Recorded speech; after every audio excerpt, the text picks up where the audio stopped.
Hello ভাই brother, এখন আমি যেখানে আছি এটা হচ্ছে সাগ্রাদা ফ্যামিলিয়া।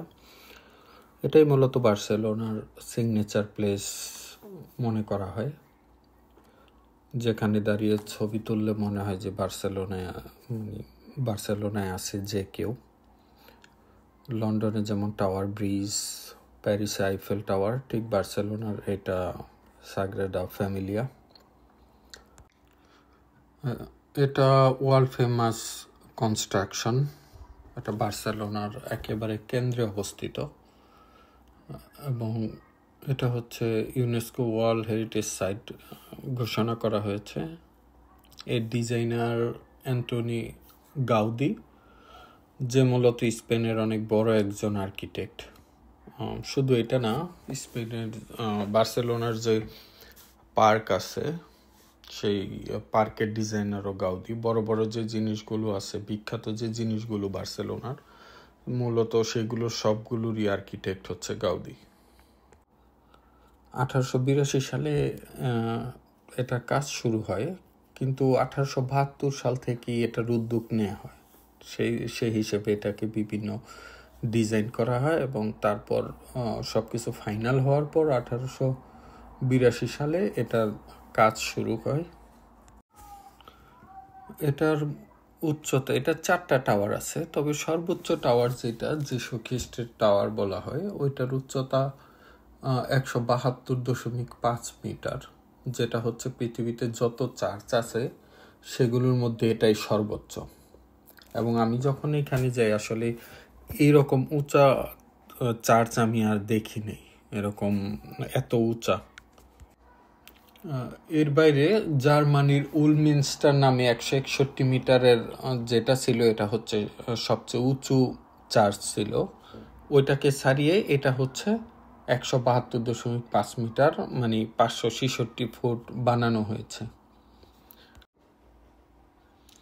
তবে মজার ব্যাপার হচ্ছে এটা এমনভাবে ডিজাইন করা হয়েছে যে এখানে মঞ্জুইক পাহাড় আছে, যে মঞ্জুইক পাহাড়ের উচ্চতা 173 মিটার, ওইটা থেকে সামান্য ছোট করা, মানে 0.5 মিটার কম রাখা হয়েছে, যাতে পাহাড়কে ছাড়িয়ে না যায়।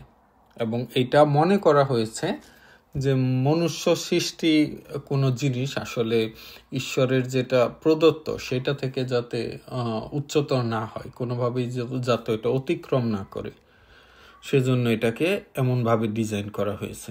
দেখেন এখানে আমি যে ভিডিওগুলো করছি, এগুলো প্রত্যেকটা পাশ থেকে, আমি প্রায় 3টা পাশ থেকে ভিডিও নেওয়া যায়, আমি ঠিক 3টা পাশ থেকে ভিডিও নিছি। এবং দেখেন আর্কিটেকচারাল ব্যাপারটা দেখেন, কত সুন্দরভাবে ডিজাইন করা, আর কারুকার্যগুলো দেখেন অত্যন্ত নিখুঁতভাবে পাহাড়ে পাথরগুলো কেটে কেটে এগুলো ডিজাইন করা হয়েছে। দেখেন কত সুন্দর, মানে এটা দেখার পর এটা বার্সেলোনার যে কোনো জায়গা থেকে এটা চোখে পড়ে, এটা দেখা যায় এত উঁচু। এবং আসলে এটা অনেক বেশি সুন্দর, এটা সামনে থেকে না দেখলে বোঝা যায় না। এটা হচ্ছে আরেক পাশ থেকে তোলা, আমি জানি না কোন পাশ ঠিক, এটার একটা সাইড থেকে তোলা। এই যে দেখেন, এই যে উপরের টাওয়ারগুলো। এখন এটা হচ্ছে ভেতরের ভিডিও, আমি যখন ভেতরে ঢুকছি দেখেন ভেতরে, মানে আমি অবাক হয়ে গেছি, এটার কলামগুলা এত মোটা আমি আসলে আর দেখি নাই। আমি পর্যন্ত প্রায় 10-12টা চার্চ আমি ঘুরছি, ক্যাথেড্রাল যেগুলো, এগুলোতে ঘুরছি, কিন্তু এত মোটা কলাম আমি দেখি নাই কোনোটাই। এটা হচ্ছে আমি অবাক হয়ে গেছি, এত উঁচু আসলে কেমনে বানাইছে। এটা যদিও এটা আর্কিটেক্টের ব্যাপার এবং তারা বানাইছে।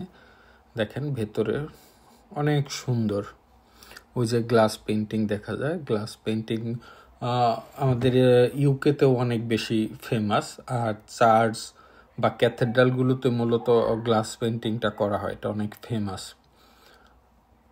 দেখেন এই যে উপরের দিকে দেখা যাচ্ছে ডিজাইনটা, দেখেন এটা হচ্ছে যে কলামগুলো দেখেন, বা দূরের ডিজাইনটা দেখা যাচ্ছে একেবারে স্পষ্ট, কত সুন্দর। এবং এখানে ওরা সামান্য আলোকসজ্জা করছে, যে জিনিসটা আসলে মানুষ দেখেই মুগ্ধ হয়ে যায়, এত সুন্দর। এই যে গ্লাস পেন্টিংগুলো দেখেন, এগুলো হচ্ছে পুরোটা গ্লাস পেন্টিং করা।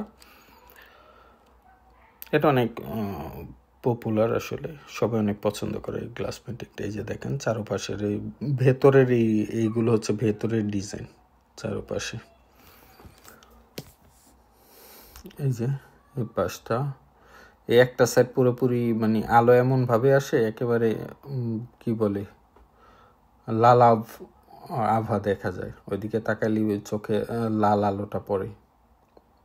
এই যে দেখেন এটা হচ্ছে গ্রাউন্ড ফ্লোর, তো বেসমেন্ট আছে, বেসমেন্টে ওরা হচ্ছে প্রার্থনা করে। এখানে ওরাই করে না, নিচে হচ্ছে ওরা ওদের ওই নামাজ বলে বা প্রার্থনা যেটা, সেগুলো ওরা ওইখানে করে। এই যে দেখেন ডিজাইনটা এত সুন্দর। এটা হচ্ছে আসলে উপর দিকে তাকায় দেখতে দেখতে ঘাড় ব্যথা হয়ে যায়, তো এই জন্য ওরা এমনভাবে একটা গ্লাস লাগাই দিছে যে আপনি নিচে তাকায় হচ্ছে ওই উপরের এটা দেখা যাবে, ডিজাইনগুলো দেখা যাবে, কারণ অনেকক্ষণ উপরে তো তাকায় থাকা যায় না, তাই না? এই পর্যন্তই ছিল। Bye bye.